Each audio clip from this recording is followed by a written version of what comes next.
It's the baby's body, not your body!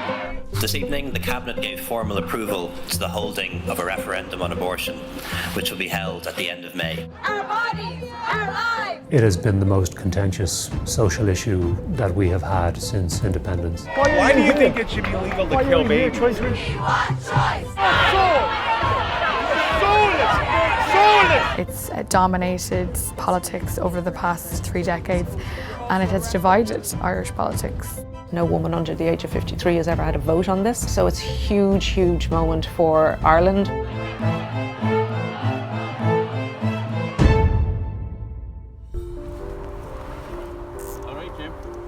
On May 25th, people will be asked not about the legislation that may follow, but whether or not the 8th Amendment should remain part of our Constitution. It inserted Article 43.3 into the Constitution to endow the unborn with the same right to life as the mother. So what the effect of that has been is to really make the abortion regime in Ireland one of the most restrictive in the world, certainly in the developed world. And the result being, as we know, 3,000 women or so a year travel to England for abortions.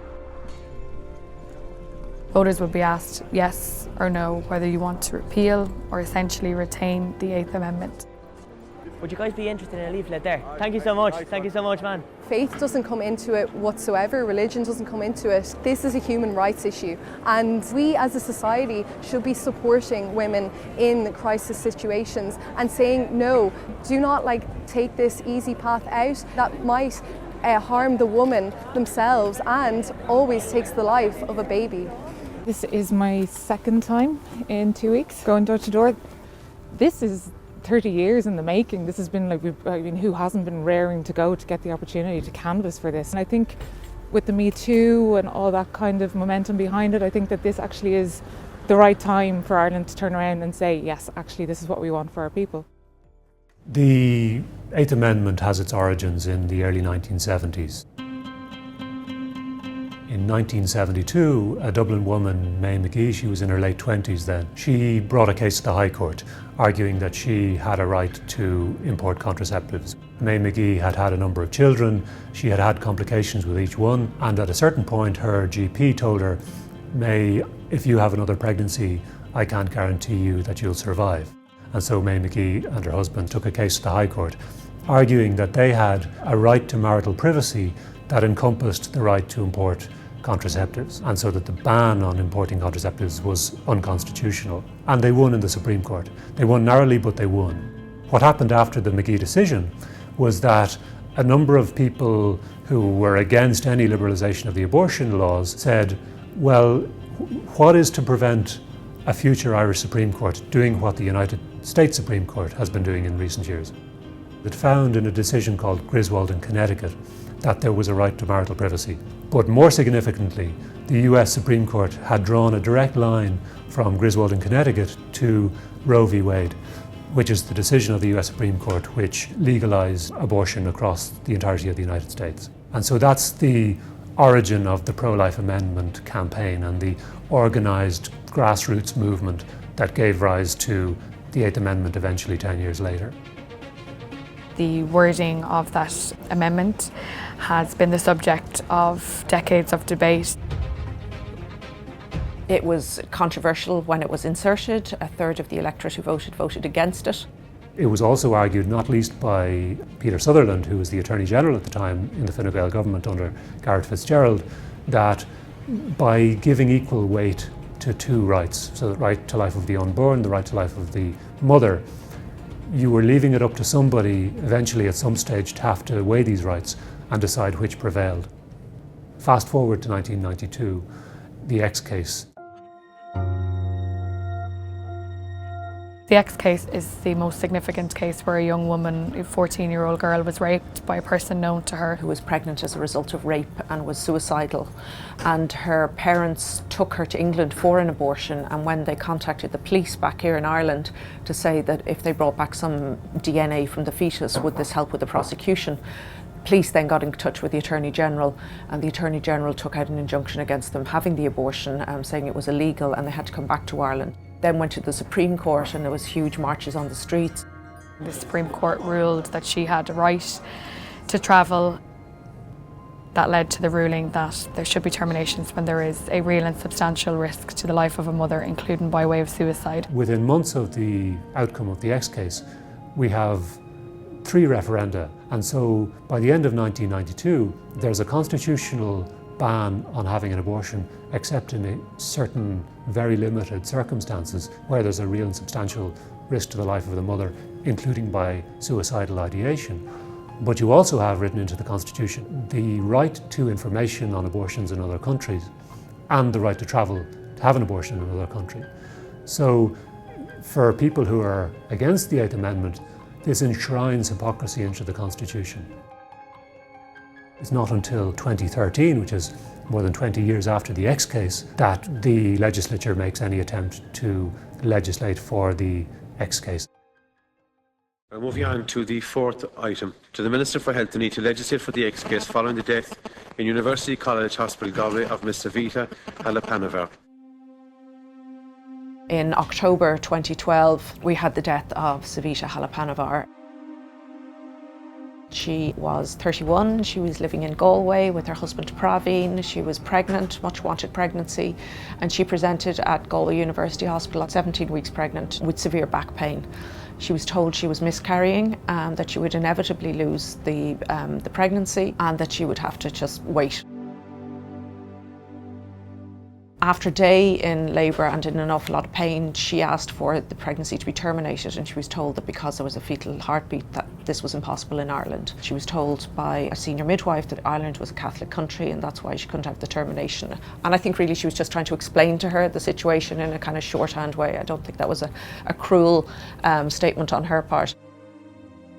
A week after she presented at the hospital, her body had gone into septic shock, she'd gone into multi-organ failure, and she had a cardiac arrest at 1:09 in the morning on the 28th of October 2012. Independent reports into her death found that the Eighth Amendment contributed to legal uncertainty amongst medical practitioners and professionals as to what they could do to assist Savita Halappanavar when she was requesting a termination. Crucially, Savita's death led to political action, finally, after the X case. It is the case that abortion is lawful in Ireland where a woman's life is in danger. Well, this woman's life was in danger and now she's dead. So clearly something is not right. Clearly legislation is needed. Savita's death and the Protection of Life During Pregnancy Act woke a new generation of people up to the realities of abortion in this country. It's probably hard to say whether we'd be having this a referendum now, but possibly not if it hadn't been for Savita. Our bodies, our lives, our right to decide. 2, 4, 6, 8, we appreciate the end. All murderers! The Eighth Amendment has You are voting for death! You are absolutely voting for death! There have been some pretty shocking cases since Savita. There was the case of Miss Y, an asylum seeker who was raped in her home country but didn't discover it until she came to Ireland. She sought a termination on the basis that she was suicidal. She was refused. And she was sectioned and she was held effectively in a maternity hospital. There was the case of Miss P, a young mother who was pregnant, who was brain dead, and her family requested that the life support machine be turned off, but because of the Eighth Amendment, the medical professionals felt that they could not do that. Her body was beginning to break down and puff up, and the nurses had to put makeup on her so her children could come and visit her. In the end, the courts ruled that they could turn off the life support machine.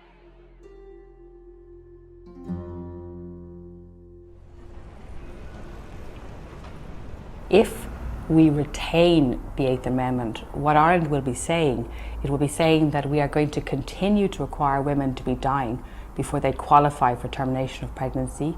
We are going to continue with the growing problem of backstreet abortion. There is no other way to support couples who have that diagnosis of fatal fetal anomaly, or to support women who become pregnant as a result of rape, unless we remove the Eighth Amendment. Termination up to 12 weeks is proposed. This is the removal of a healthy baby in utero. There's no justification for that. We would like to maintain the culture of the country which says if you have a crisis pregnancy, we support you and we don't make you do something that no woman ever wants to do in the first place, which is to go through the difficult and traumatic decision to have an abortion. There were a lot of people in 1983 who felt the idea of putting a ban on abortion into the Constitution was a terrible idea and that you were storing up problems for the future, and who felt vindicated in terrible circumstances by the X case and by a number of the cases that followed over the ensuing decades. But what also happened in the intervening years was rapid and dramatic decline in the authority of the Catholic Church and its influence over individuals' thinking on these questions. So that moral authority of the Church on things like, women's reproductive rights, people's sexuality, people's family setups, that kind of thing has really collapsed. But also just modernisation and globalisation, I suppose. We can see happening across the world in the last few years that women are becoming more politicised. I think that's happening in general with younger people. Even though I had pain and I was bleeding, it was actually a relief not to be pregnant. Stag parties and the hen parties and people going for a romantic weekend, and she mourning, thinking my baby is dying. So her only consolation, she says, was the care that was given to her in Liverpool. A lot of women from across this country came forward with their own stories, were very brave to do so.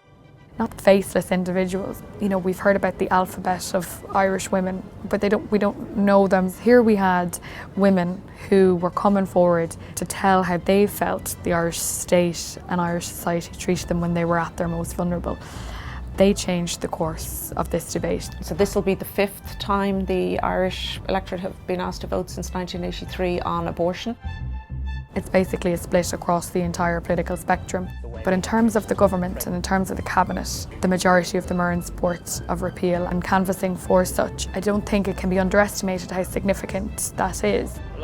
People tend to stay clear of it because it creates political difficulties for them. So for them to be out canvassing actively for a yes vote, it's a very significant intervention in this debate which has divided Irish society for decades. Irrespective of the outcome of the referendum, I think we can say with certainty that Ireland's long and bitter debate over abortion is far from over.